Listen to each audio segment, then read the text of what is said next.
शहर के एक फुटपाथ पर एक बूढ़ी औरत बैठी हुई थी। फटे पुराने कपड़े और बाल बिखरे हुए थे। रास्ते पर आते जाते लोग उसे कुछ खाने के लिए दे देते थे। आखिर कौन थी ये महिला? उसके आसपास बहुत सी मक्खियां उसके ऊपर भिनभिना रही थी। तभी एक आदमी गाड़ी से उस औरत को देखता है और गाड़ी उसके पास रुकवाता है। गाड़ी में से वो लड़का बाहर आता है। वो लड़का उनके पास जाता है और उनको उठाता है और उस औरत को बहुत ध्यान से देखने लगता है। कौन हो तुम और मुझे क्यों घूर रहे हो? क्या आप सीमा मैम हो? तुम सीमा मैम को कैसे जानते हो? मुझे ये जिंदगी उनकी वजह से मिली है। उनका मेरे ऊपर बहुत बड़ा उपकार है। कैसा उपकार? मैंने तो तुम्हें पहचाना नहीं। मतलब आप सीमा मैम ही हो? हाँ बेटा, मैं सीमा हूँ, लेकिन तुम कौन हो? मेरा नाम राहुल है। आपने मुझे 4 साल बिना फीस के पढ़ाया था, जिस कारण से मैं अपने स्कूल की परीक्षा पूरी कर पाया और आज मैं एक डॉक्टर बन चुका हूँ। अगर आप मेरी मदद ना करती तो न जाने मेरा क्या होता। लेकिन आप यहाँ इस हालत में। अपने स्टूडेंट्स के मुंह से ये बात सुनकर टीचर की आंखों में आंसू आ जाते हैं और वो रोने लगती है। मैम, ऐसे रोइए नहीं। आप चुप हो जाइए। आपका घर कहाँ है? चलो मैं आपको छोड़कर आ जाऊंगा। फिर वो औरत बताती है कि उसके घर में उसका एक बेटा और बहू है।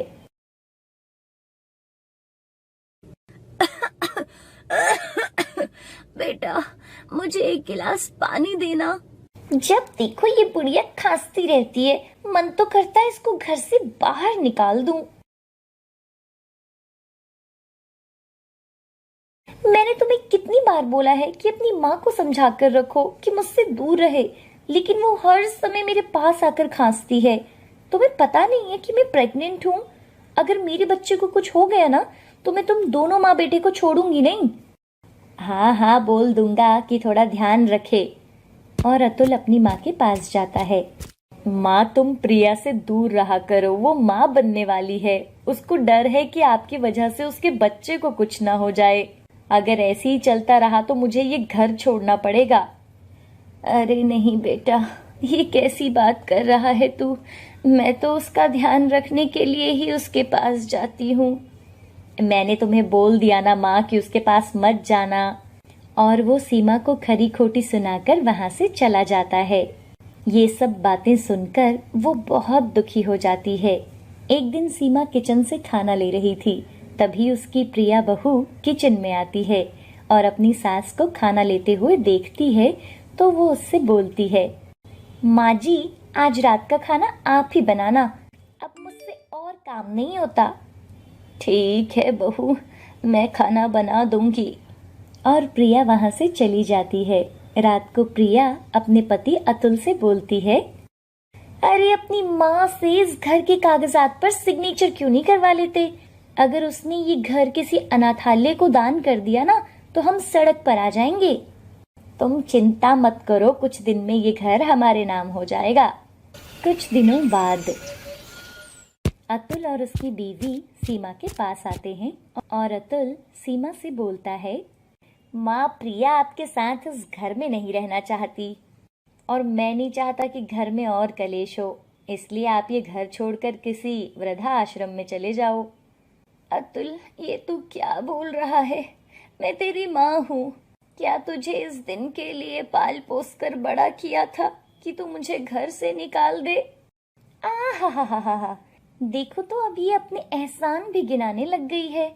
तूने ये 2 कमरों के घर के सिवा हमें दिया क्या है? स्कूल से मुझे जितनी सैलरी मिलती थी, मैंने वो सब इसकी परवरिश और ये घर बनाने में लगा दी थी। अच्छा, तो क्यों बच्चों को फ्री में ट्यूशन क्यों पढ़ाती थी? अगर उनसे फीस ले ली होती ना, तो आज ये हालत नहीं होती। माँ, हम और बहस नहीं करना चाहते, तुम यहाँ से चली जाओ। ये मेरा घर है, तुम मुझे यूं घर से नहीं निकाल सकते। ये देखो घर के कागजात, इस पर तुमने साइन किए हैं और ये घर अतुल के नाम कर दिया है। अब इसके घर के मालिक हम हैं, समझी? लेकिन मैंने इस पर अपने साइन नहीं किए थे।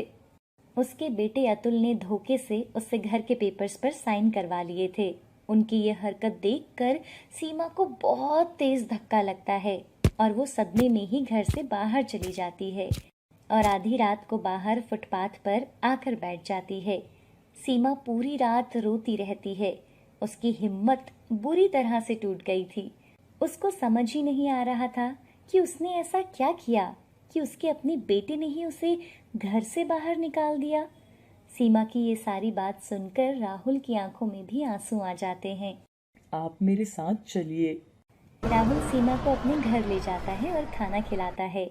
खाना खाकर सीमा सो जाती है। काफी समय से सीमा ने ना तो ढंग से खाना खाया था और ना ही वो सो पाई थी। राहुल पुलिस स्टेशन फोन करके सीमा के बेटे और बहू के खिलाफ कंप्लेंट करता है और पुलिस सीमा के घर जाती है।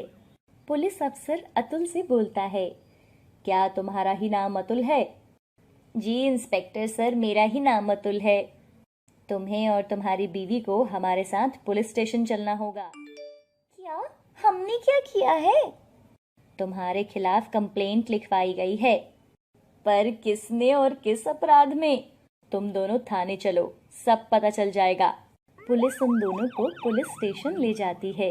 पुलिस स्टेशन में राहुल सीमा को लेकर आता है। सीमा को देखकर अतुल घबरा जाता है और उसके पैर पकड़ लेता है। हमें माफ कर दो माँ, हमसे गलती हो गई।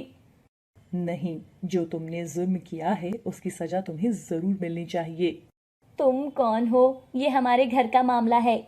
मैं तुम्हारे ही घर के पास स्त्री करने वाली का बेटा हूँ। मेरा परिवार बहुत गरीब था, लेकिन सीमा मैम ने मुझे 4 साल तक बिना फीस के पढ़ाया और उनकी वजह से आज मैं डॉक्टर बन सका हूँ। तुमने जो जुर्म किया है वो एक बहुत बड़ा अपराध है। जिस माँ ने तुम्हें जन्म दिया, तुम्हें कभी किसी चीज की कमी नहीं होने दी, तुमने उसी को घर से निकाल दिया। मैं तुम्हें कड़ी से कड़ी सजा दिलवा कर ही रहूंगा। पुलिस वाले अतुल और उसकी बीवी को पकड़कर जेल में डाल देते हैं। वह दोनों सीमा से गिड़गिड़ाकर माफी मांगने लगते हैं। माँ जी मुझे माफ कर दो। मेरा बेटा मेरे बगैर कैसे रहेगा माँ जी? माँ हमें प्लीज माफ कर दो, हम अब से आपका अच्छे से ध्यान रखेंगे। सीमा के कहने पर पुलिस उन दोनों को छोड़ देती है। चलो माँ, तुम्हारा पोता घर पर तुम्हारा इंतजार कर रहा है। अब तुम्हारा भी एक बेटा है। जिस तरह की हरकत तुमने मेरे साथ की है, भगवान न करे कि वैसा ही तुम दोनों के साथ भी हो। मैं अब तुम दोनों के साथ नहीं रह सकती। तुम दोनों चले जाओ यहाँ से और कभी भी मुझसे मिलने की कोशिश भी मत करना। सीमा की बात सुनकर वो दोनों बहुत शर्मिंदा होते हैं और सर झुकाकर वहाँ से चले जाते हैं। सीमा अब राहुल के साथ ही रहने लगी थी और वो रोज अनाथ आश्रम जाकर बच्चों को पढ़ाने लगी ताकि वो भी राहुल के जैसे सफल हो सकें।